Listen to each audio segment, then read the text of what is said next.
সবাইকে হেফাজতে নেওয়া উচিত, বিচারপতির প্রবল তাচ্ছিল্য।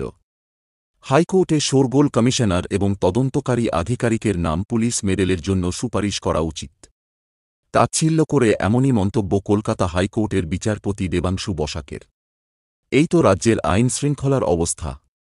মন্তব্য বিচারপতি দেবাংশু বসাকের। ছাদ থেকে ধাক্কা মেরে নিচে ফেলে দেওয়া হল, তারপর ফের তাকে নিচে এসে ফের পেটানো হল।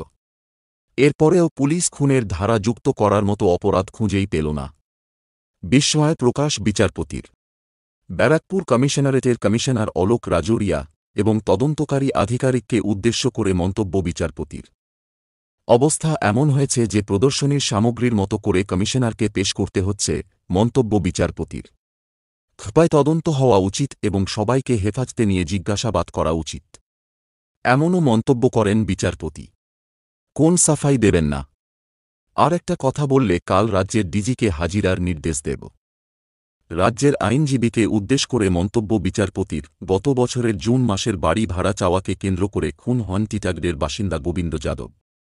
ভাড়াটে সহ অন্যদের বিরুদ্ধে ছাদ থেকে ফেলে পিটিয়ে মারার অভিযোগ পুলিশ সরাসরি খুনের ধারা যুক্ত না করে অনিচ্ছাকৃত খুনের ধারায় মামলা রুজু করে। বিচারপতি দেবাংশু বসাকের ডিভিশন বেঞ্চে জামিন চাইতে আদালতে আসে এক অভিযুক্ত। রাজ্যের দাবি, তারা খুনের ধারা যুক্ত করার আবেদন নিম্ন আদালতে জানাতে চলেছেন। গতকালই ব্যারাকপুর কমিশনারেটের কমিশনার অলোক রাজোরিয়া এবং তদন্তকারী আধিকারিককে সশরীরে হাজিরার নির্দেশ দেন বিচারপতি বসাক। সেই মোতাবেক আজ হাজির ছিলেন দুই পুলিশ আধিকারিক।